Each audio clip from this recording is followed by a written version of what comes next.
Hello, everybody. It's Marna Thal here. And today I want to talk about your identity and how it can help you lose weight, or if it's not set up properly, how it's going to really negatively impact your health and your vitality.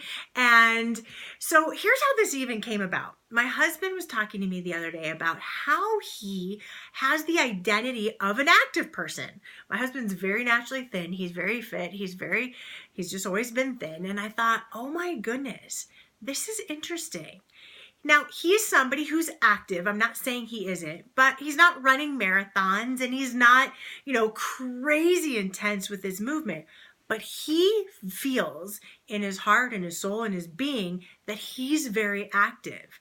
And I thought, well, how am I showing up? What's my identity around fitness and well-being? And do I need to make some changes? And I thought, you know what?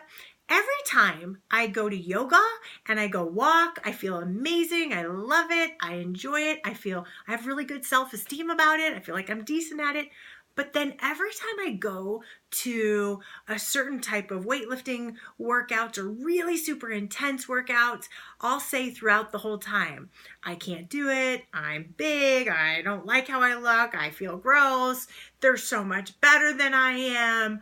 And all of this self-talk, I think about, for 60 minutes, I'm telling myself, I don't like myself. I don't look good. I'm not feeling very strong. I compare myself to everybody else. I'm like, what time is it? Right? For doing that for 60 minutes, no wonder I'm not loving this process. No wonder I'm not saying, oh my goodness, movement in this class is amazing. So I want you to think about how many things are you doing that? How is your identity set up around weight loss, around loving your body, around losing weight? Does your identity, is it working for you? Or are you doing the same things I was doing in certain classes where you're saying negative things about yourself? You're telling yourself you're broken, you're fat, you're big, you can't do something. Everybody else has got it nailed and figured it out except for you. You've got, complaints and things, and we give all of these reasons, and that becomes our identity around our health or fitness or wellness. And that's not okay. So the first thing I want you to do is look at what is your current identity around your body, around fitness, around health. Is it good? Is it what you want it to be? Is it where you are proud? Is it getting you results? Right? Second of all, if it's not where you want it to be, if you're more in that broken realm and negative self-talk realm, and your identity isn't very strong in the area of your health and wellness and fitness, then what do you want it to look like? For me, I was like, I want to feel like a healthy mom who's vibrant, who wears workout clothes, who is comfortable in her skin, who goes to these workout classes and does her best and feels proud of herself for showing up and isn't comparing herself and looks good, right? So that's what I realized I wanted to do. So that's the second part. Realize, what do you want your identity to be?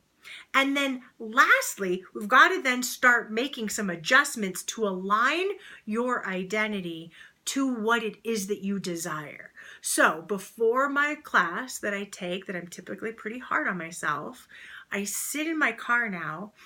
I visualize myself being healthy and vibrant and strong and proud of the fact that I went to that class, and I see myself achieving greater health and vibrancy as I'm there. And the second I walked in to my class, I felt stronger. I felt better. I in essence, pushed in the thinking that I wanted to have for the class. And then during the class, I just kept saying, if I would say something negative, I'd say, thanks for sharing. Say something positive. You're strong, you're vibrant, you're doing your best. Good for you. And all of a sudden, the combination of seeing myself doing well and then pushing out the negative self-talk created a great class. Some of these classes now I'm actually liking.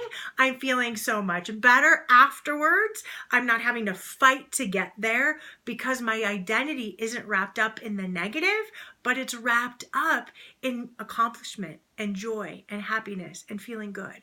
So it's really, really important. I'm so excited my husband and I had this conversation around identity because it will make such a big difference for your body in a good way or a negative way. So I really want you to look at what your identity is and shift it into a much powerful, healthier, more vibrant identity for you. All right, I hope this helps.